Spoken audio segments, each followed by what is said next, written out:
Morning, Tim. You're muted. Thank There you. are. Good morning, everyone. Good to see everyone.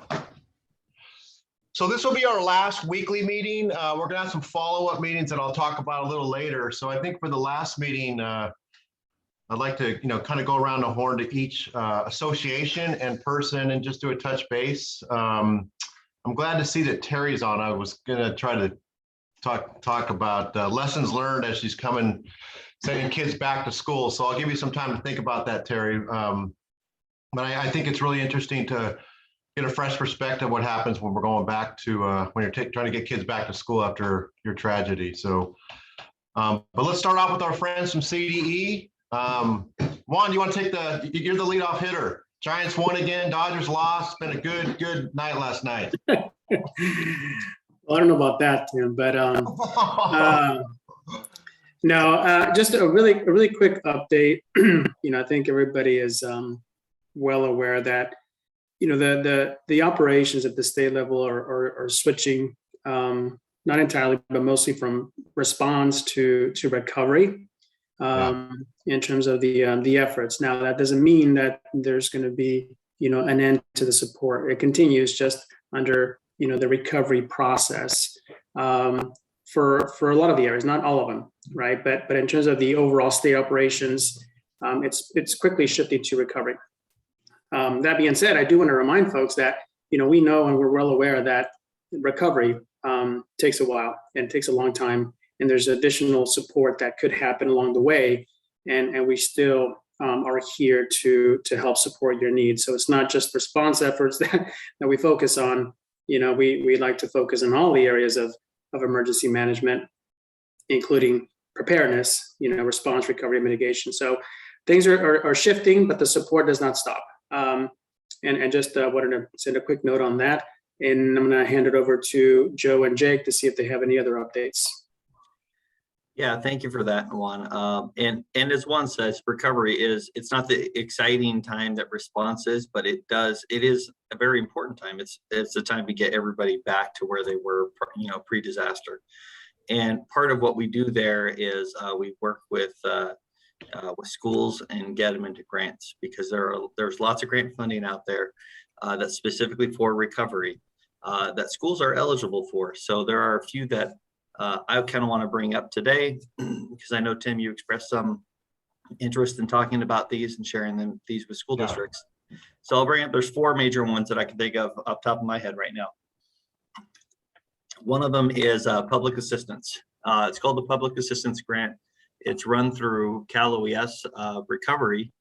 And what the whole point of that grant is to rebuild what was destroyed, in an incident, and get them back to where you were pre-incident.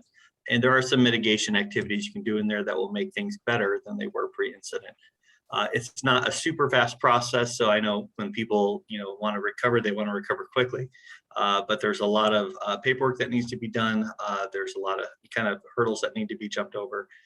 Thankfully, there are a lot of people to help with that over at Cal OES, specific program people that can walk schools through that process. But what schools have to do to kind of get involved in that, they have to be in a county that's considered a DR in the disaster, which means it's a presidentially declared disaster. And that we do have a few of those right now in California. And so once that is declared, that some site assessments are done or damage assessments are done, and then they open up categories of work within that disaster. So the category of work that we really are interested in for schools are, category B, which is debris removal, and category E, which is, public facilities. So once those 2 are opened up, then schools are able to get rid of all the debris on their campus and get that reimbursed through the program, and also rebuild their schools. So there is a 25% match on that program. So there will be some skin in the game, as they say, for schools in recovery. Thankfully, they do consider insurance. So basically, if your insurance, covers most of it, or part of it, whatever's left, that deductible, whatever it is, that's still reimbursable through the program. So that's good news. And then on top of that, There's state funding too. It's called CDAA. And there's an application process that kind of goes along with the PA grant, and they supplement each other. So that means your state match, or sorry, your local match ends up being about 6.5%. So it's much lower than it could be. Definitely much lower than doing it yourself. So that's public assistance.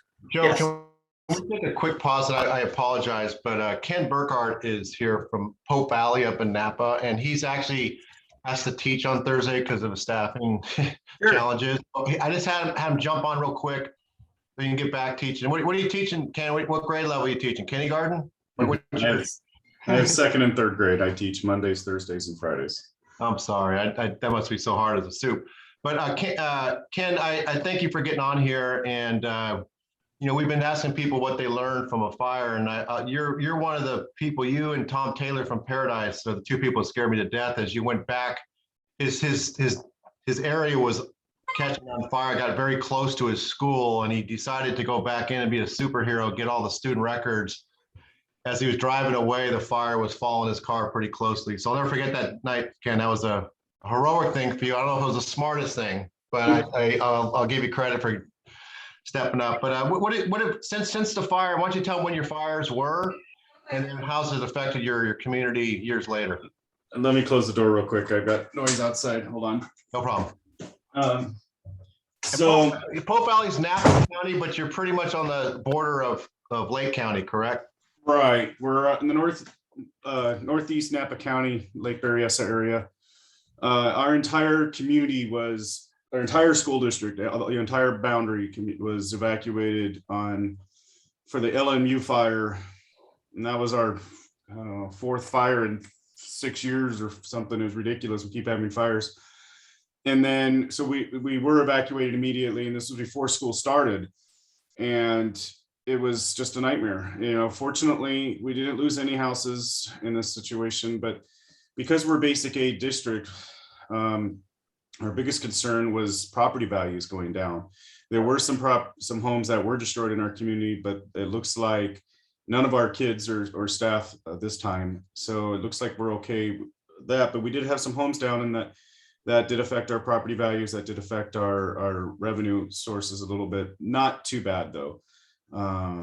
The biggest concern for us is emotional health. Our kids are traumatized. It's been a year. We were evacuated for the LNU, and that was 3 weeks, and we came back. We had no power. We finally got power restored. We reopened the school. We were here for 2 weeks, and we got closed again for another 2 weeks for the glass fire, which was mostly Angwin and over into our community again, coming from a different direction. And so they were all evacuated for that. It's just staff and students are just traumatized. Anytime there's smoke, just trauma. And, we have some folks in this community who are app developers, web developers. So somebody developed a brand new app just for Lake and Napa counties to watch for the fires. And we're all glued to this Fire Watch app or whatever it's called. It would just, anytime there's something, we all pull up the app and then quickly pull up the scanner, and we're all listening. Anytime we hear a siren, anytime, and then the power goes out, and it's always going out. And, PG&E says, oh, well, we're burying the lines, it's just so much. And afterwards, the cutting of the trees, the cleanup, it's, just be prepared as you start to repopulate that for a year. It's going to, or more, they're going to be trimming trees. They're going to be cleaning up. You're going to have, road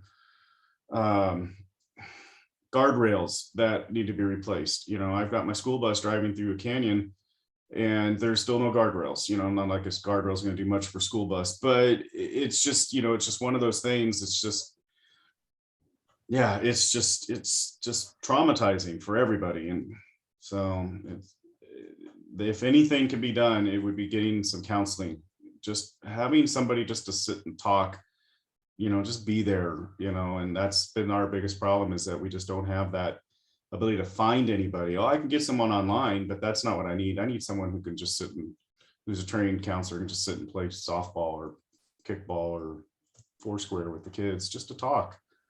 And that's the biggest problem I've had. Thanks, Ken. I think if you talk to anybody in the big fires over the years, the mental health continues for years. And I'm going to make a proposal to everyone here today about, I think the governor's looking at a pretty healthy budget coming up again. And I think we need to take care of schools that have been dealt with a fire with, if not ongoing mental health, at least a 5-year or 3-year guarantee. So you don't have to stress every year, because as you know, in your case, especially as another fire breaks out and smoke comes over your community, that just triggers more PTSD. It really does. And, you know, there's also the power outages. You know, PG&E is very aware of that they cause a lot of these fires. And so they're becoming very, you know, they cautious, and they shut the power off.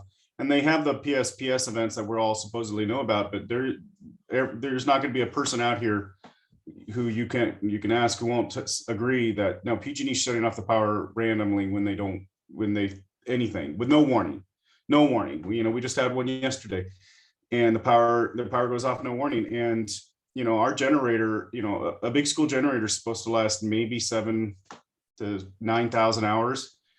Our generator has gotten so much use, it's rolled over. We don't even know how many hours it has. It either has 11,200 or 21,200. We don't even know, because it gets so much use. And we just finding generators and the cost of the generators and getting another permit for a new generator.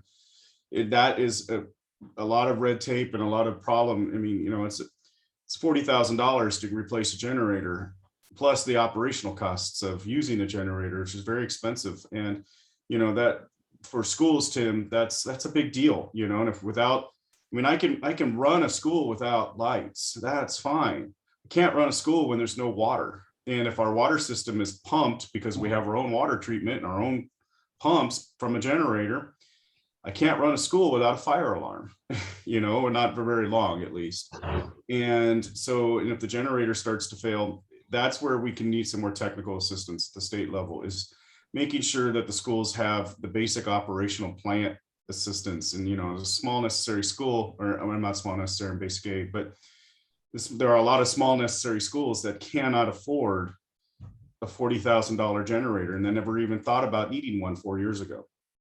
And now they need generators. And that's a lot of, without a generator and without reliable power, and, you know, administrators having to come in and turn, you know, little portable tiny generators on just to, you know, run the internet or whatever, you know, in the middle of the night, or the refrigerators or whatever. Now we have to provide all these extra meals and everything. And that's a lot of food. We've wasted thousands of dollars of food in the last few years because our generators keep going out after a PG&E, PSPS or whatever. And it's just.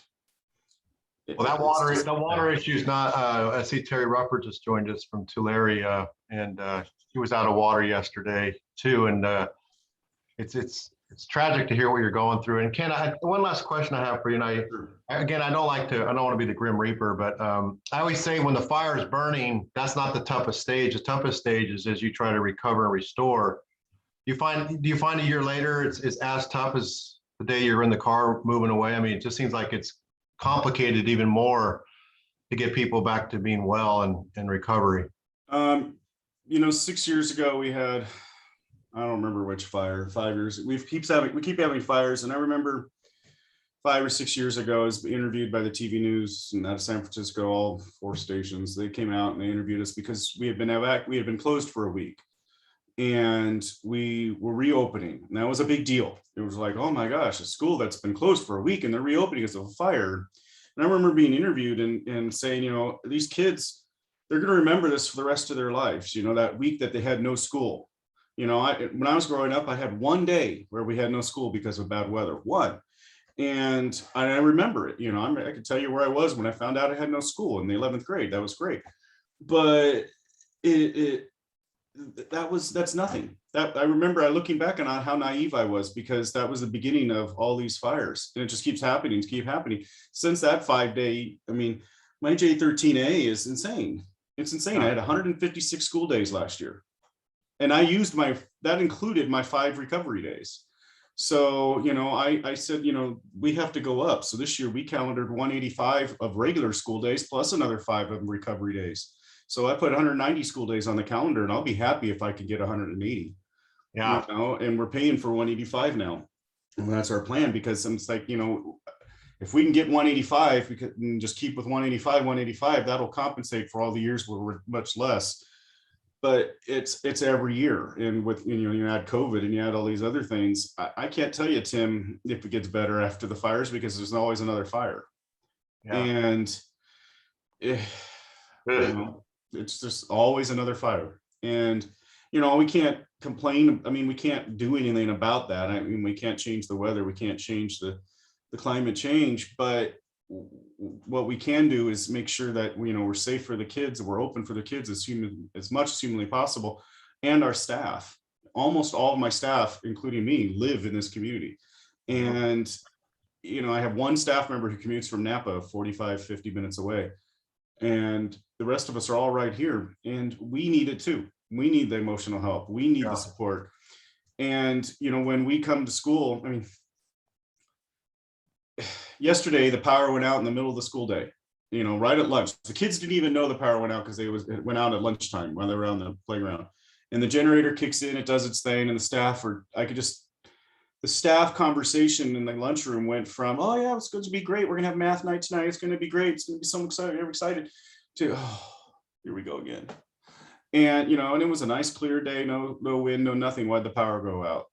Oh, thank goodness the generator kicked in. Well, how hot is it going to get today? Because the generator is not working if it gets too hot. It overheats. So are we going to have enough power is during math night? Well, by then it could be cooled down a little bit, so we might be able to get the generator to restart. Hey, Ken. No, this is the type of thing we like to hear, unfortunately. So we're talking about people who've gone through their tragedies, and I think the world of what you've been trying to do, and the fact that you still have to teach while you're trying to be a superintendent, is another striking thing for all of us to hear. So thanks for going in. What's your lesson plan for second graders today? You got Disney? I'd put on a Disney movie every day. No. We've got second graders that we're working on still some place value. We just jumped up to thousands. So we're working on, nice job, Teach. Nice job. So anyway, I'll stick around for a little bit longer. That makes Sarah happy from Casbo. They like counting things, money especially. Joe, let's go back to you. Thanks. We went through the first one. You got 3 other to talk about. It's great. I really appreciate you summarizing those. Yeah, and I'll make it fast. I know we have lots of people that want to talk today.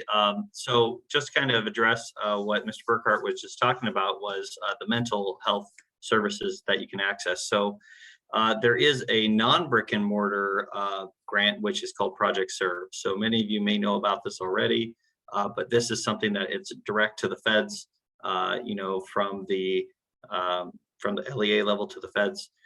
So what this is, as I said, it's not brick and mortar. It's a lot of staff costs. It could even be transportation costs if your transportation has to change due to the fire damage, or because children had to relocate to different schools, and now there are extended transportation routes that need to be taken.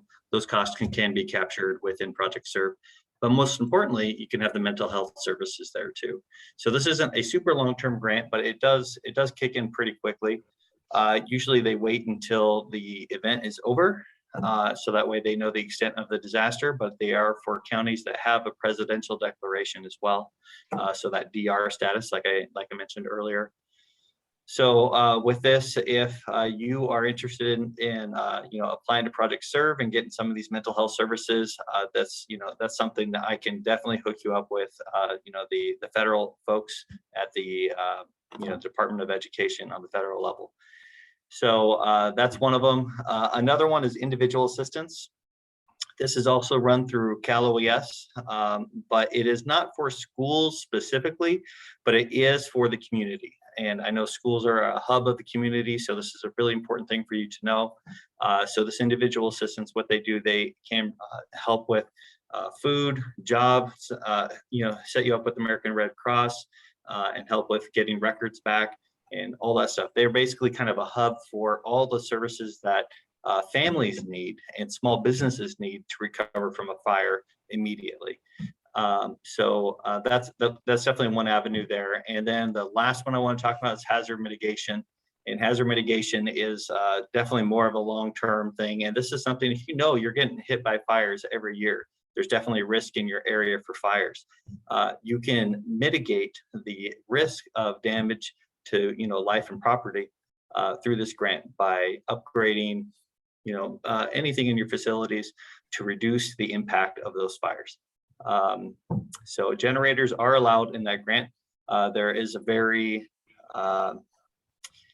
it's a little harder to get generators, but I know that's something that schools are very interested in, but it is possible.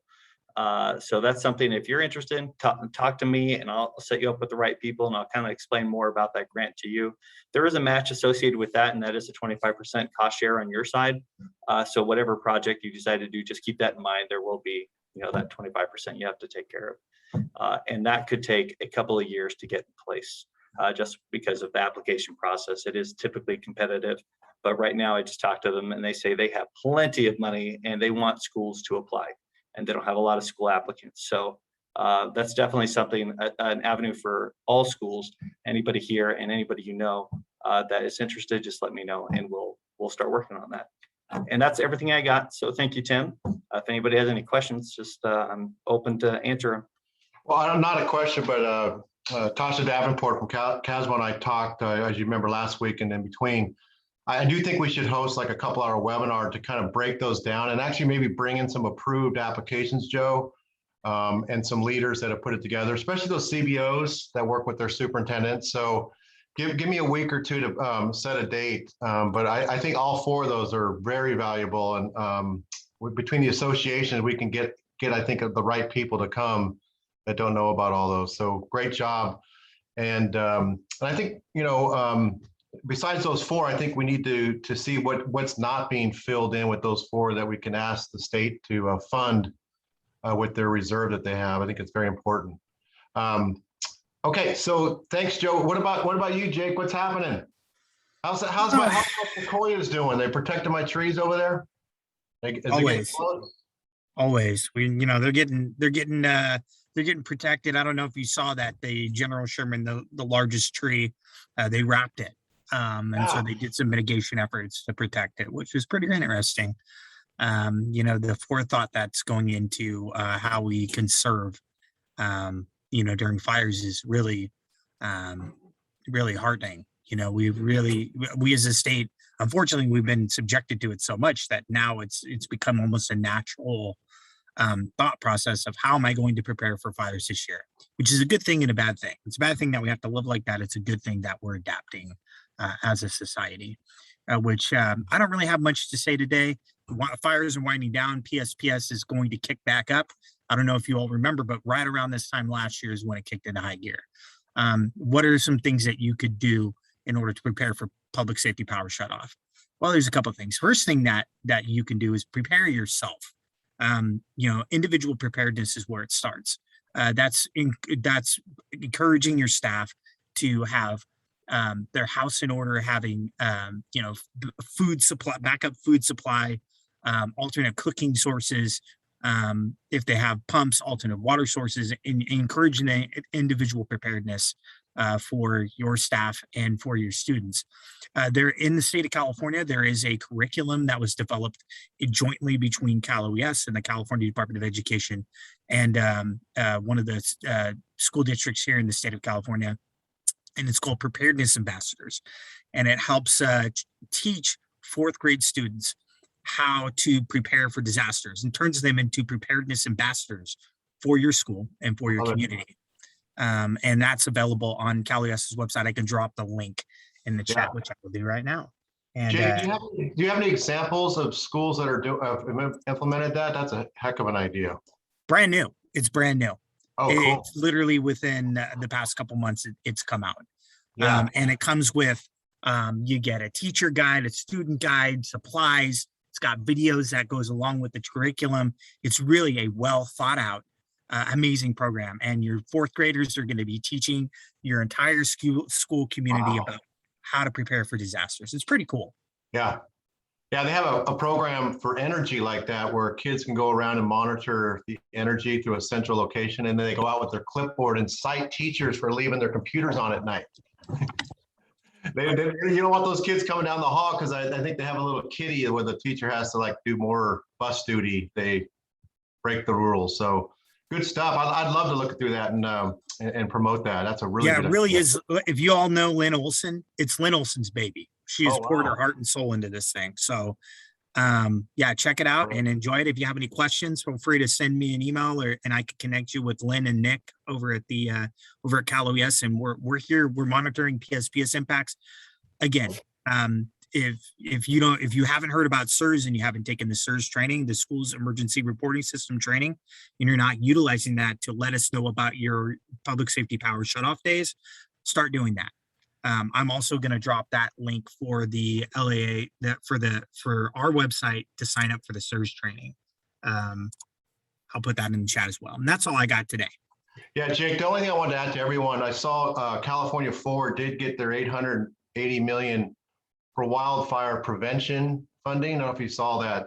That got through and it's on the governor's desk, which will get approved. I did write them a nastygram because they did not have any input from education on that. And they felt bad, they were hustling.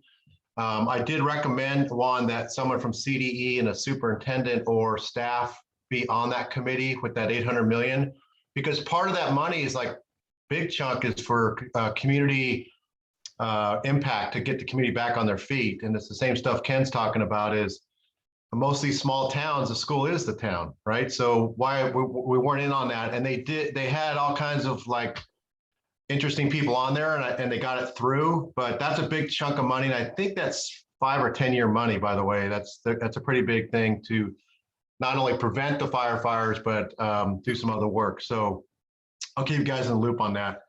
Thanks, Okay. Tim. Thanks for that. I mean, I think it's always important. You know, we always try to do that, make sure that we have the school's voice be at the table when we have these discussions. So I appreciate that. And really quickly, I just want to, mention again, this Preparedness Ambassadors is a really cool program, but it's appropriate now. It's hard to think about preparedness because we're all still dealing with a lot of devastating impacts of fires. But for those of you that haven't been impacted yet, now's the time to start thinking about these things, because unfortunately, the most destructive fire, campfire, that started in November. Here we are in September. So, learn from these other folks that are going through these things and reach out to them and be prepared, please. Because unfortunately, we're probably going to have more fires, and there's nothing better than being prepared, knowing who to talk to, who to reach out to within your district, at the county level, and then also at the state level, so that we can all work together to help you. Hopefully we don't, but chances are we're going to continue to have fires. And right now, Preparedness Month is the right time to start thinking about these things. I know most of you in this call are, but for those of you that aren't, please start thinking about it and get prepared. Thanks, Juan. Good stuff. And remember, I think the one of the core things that we wanted outcome of this is to see each other and help support Terry's of the world that dealt with fire, but to really meet this new CDE team, and that it's been a 6-year journey to get to the point where you guys have better access, quick access to staff that are really dedicated. So Jake and Joe, welcome to our family. And Juan, I'm sure you're very proud of this project in your career. This is one of the better ones I've seen come out of CDE. So great job. Hey, I want to switch gears and throw, when you work for me, it's being called tailorized. I come around and come up with an idea. But Mary Cox, I want to put you on the hot seat. I saw you shaking your head a lot when Ken was talking, and Mary school was wiped out in the campfire up in Paradise at one of her charter schools. But as you reflect now forward 3.5, almost 4 years later, I saw you shaking your head a lot when Ken was talking about the well-being of your staff, even though that fire is almost like a distant memory for the rest of the state. You want to add to that? Because I know your COVID's adding on top of that, but many people say COVID is nothing compared to a wildfire that wipes out your town. Well, Ken, I feel everything you were saying. I was like, yep, we're doing that exact same thing. Yeah, we're coming up on the 3-year anniversary, and it's always the couple weeks before where my staff starts, everything triggers for us. So as you probably maybe don't know, we're also right by the Dixie fire. So we had evacuations this year due to Dixie, last year due to Bear, and then the year before was campfire. So we've had 3 years where we've had whole towns burned down within our school district boundaries. And so, yeah, campfire, we had 350 kids homeless overnight from our school.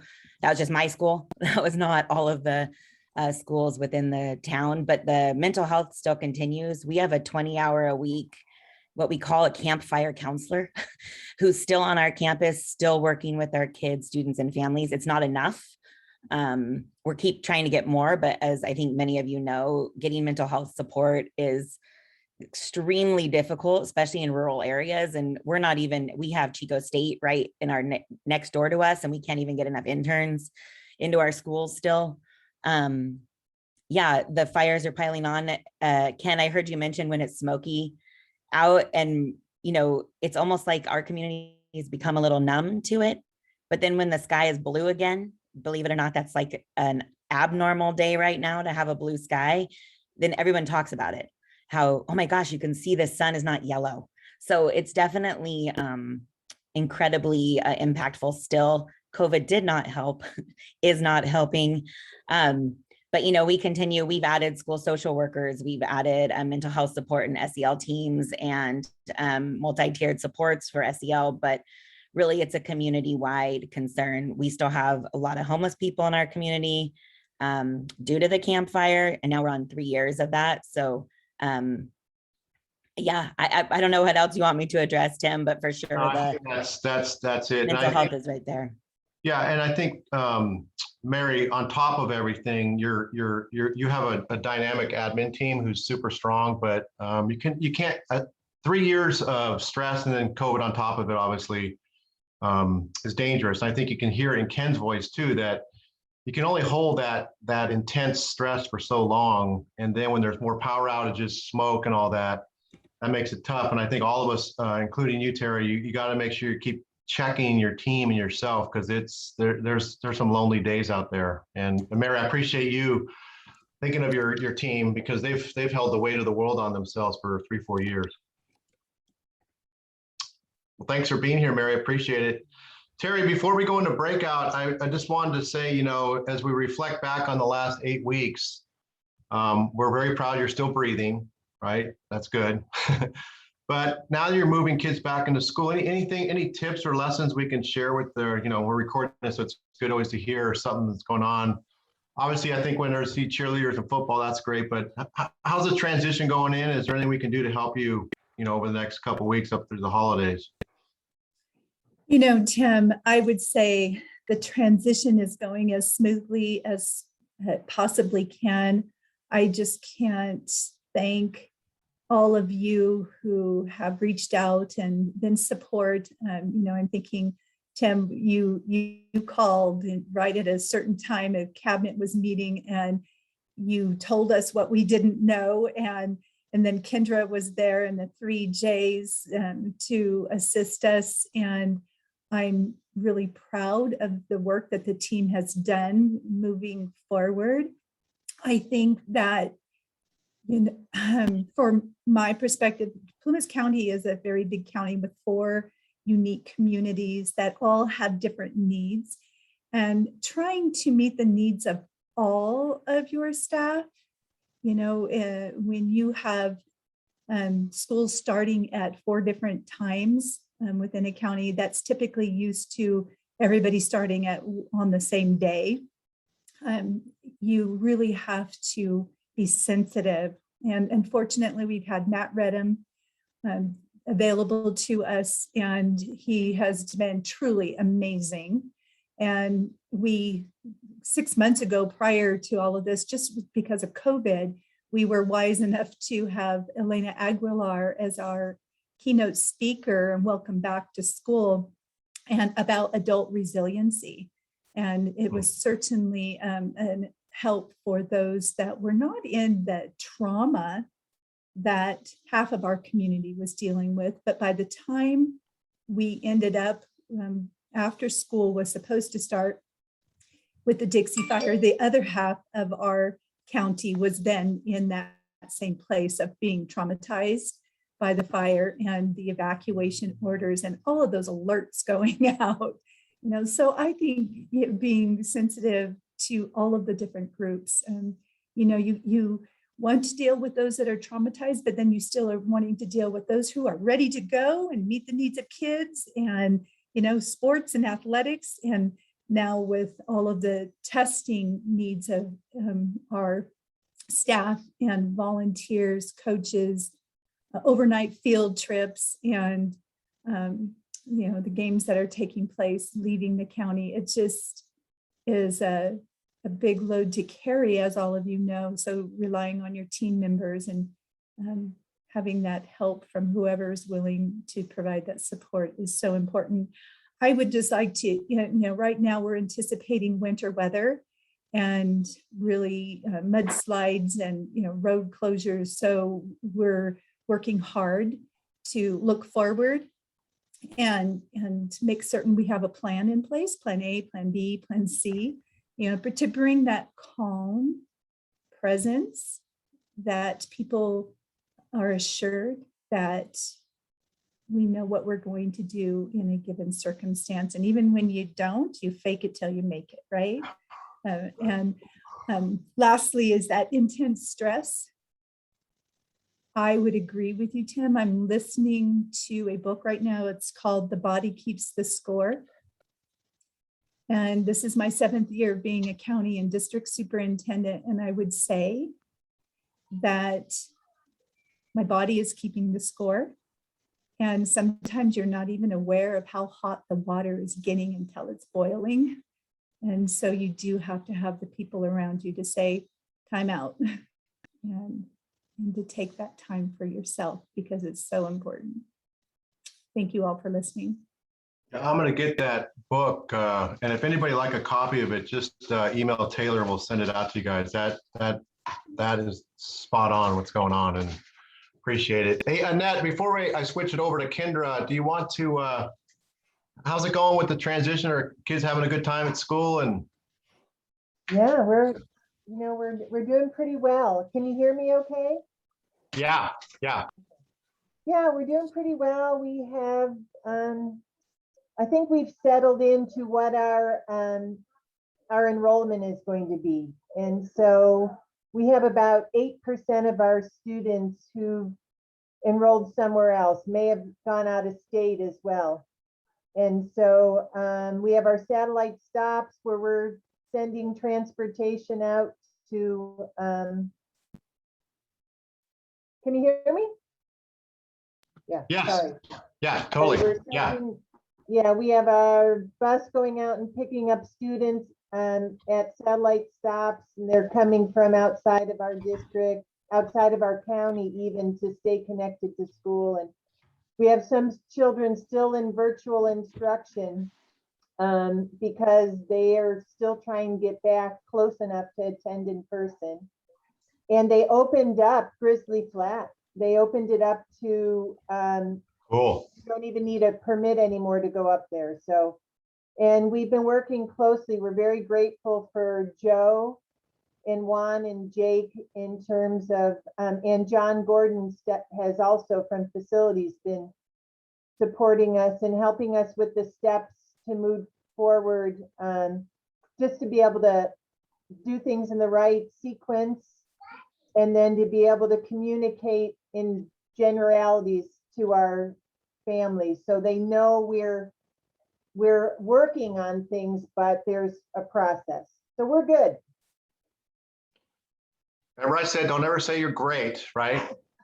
And people won't take care of you, but I really appreciate, you've done one of the things, you were vulnerable in the beginning and people want to help. And I really think that's the smartest thing to stay healthy and balanced as a leader during a crisis. So now you've done amazing work, and I know you have a lot more ahead of you.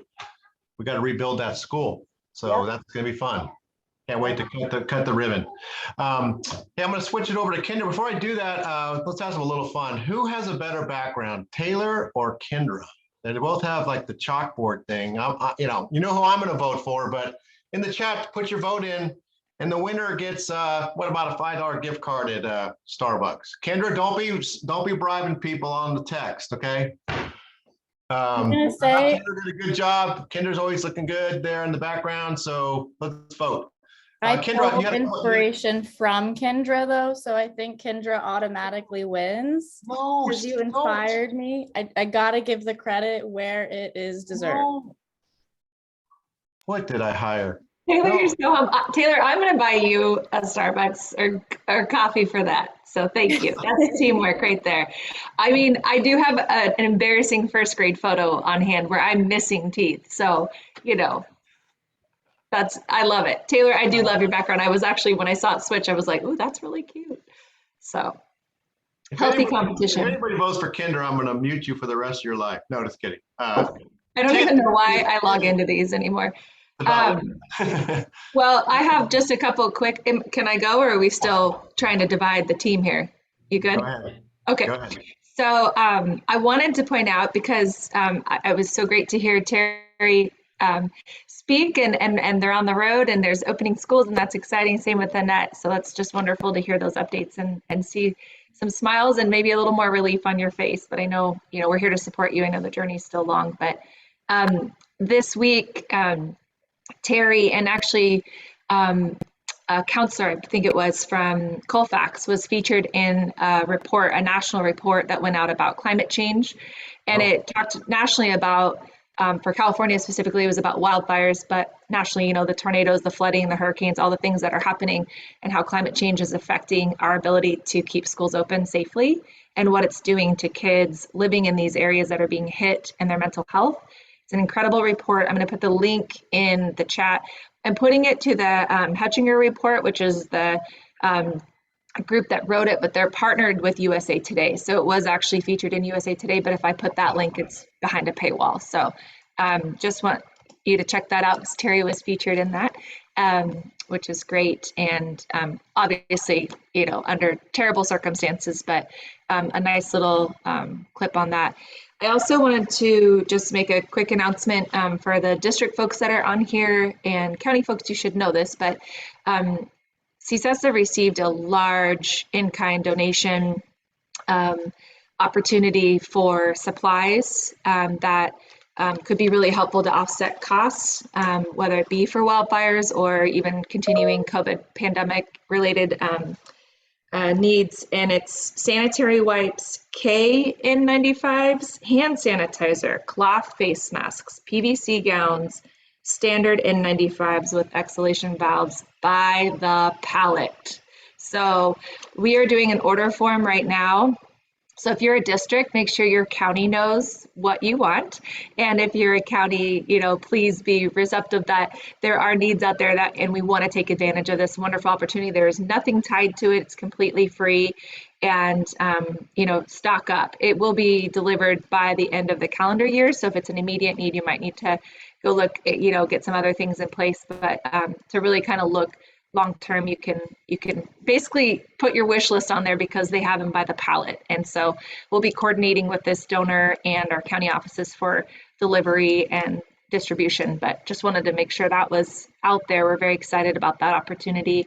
And then also, this is kind of a random plug, but for those, mostly everybody on here has probably been through a wildfire, so you know, but if you haven't, as I was thinking, you know, Terry had a great book about, which I'm interested in just reading that separately, but it made me think that there's a new book out about Paradise, and there's a couple documentaries, and I hate to be Debbie Downer, but it's a great way to kind of simulate as close to what it would be like, so that you can really try to think through what you would do in that situation, and have you thought through everything.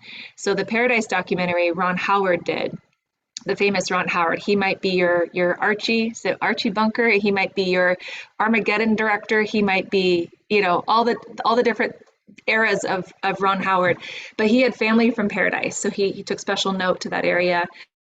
And then the book by Lizzie Johnson, who was part of some of SF Chronicle, but really spent a lot of time up there. And it's about as close as you can get to kind of simulating what it's like. So just a suggestion for those that maybe haven't been through it, if you're kind of trying to see, you know, that you've got everything, you've thought of everything. I know these meetings have been really helpful, but I just wanted to recommend that too.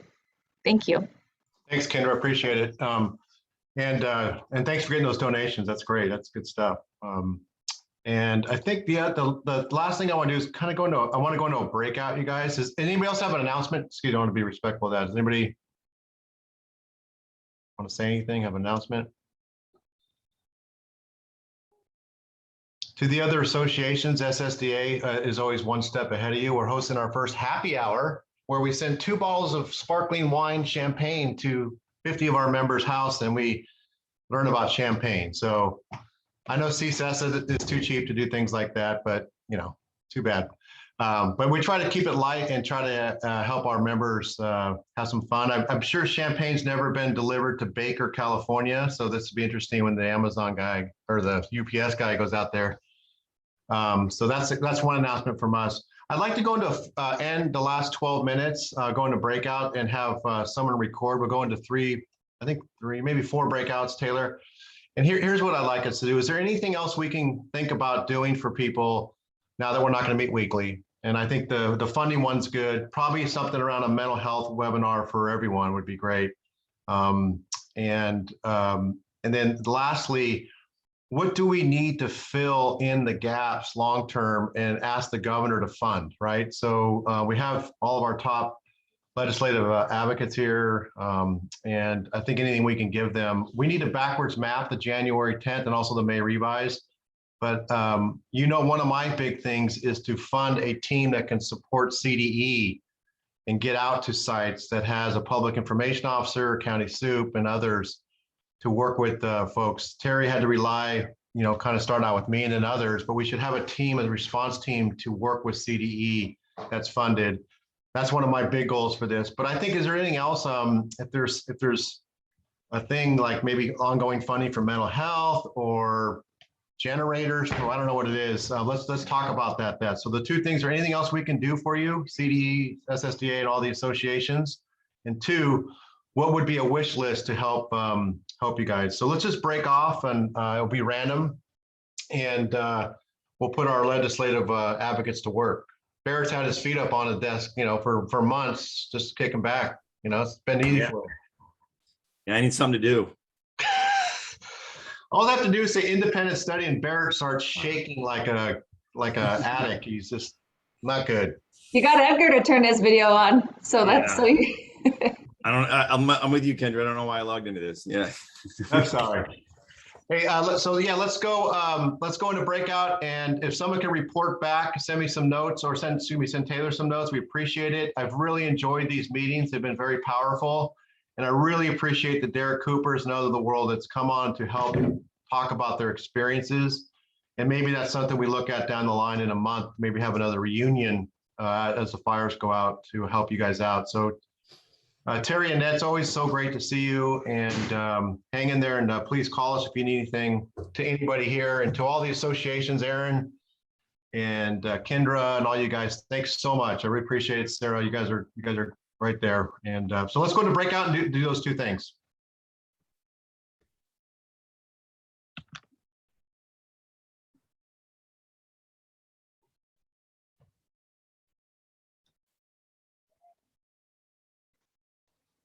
What do you guys do, man?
You trying to go to a breakout room?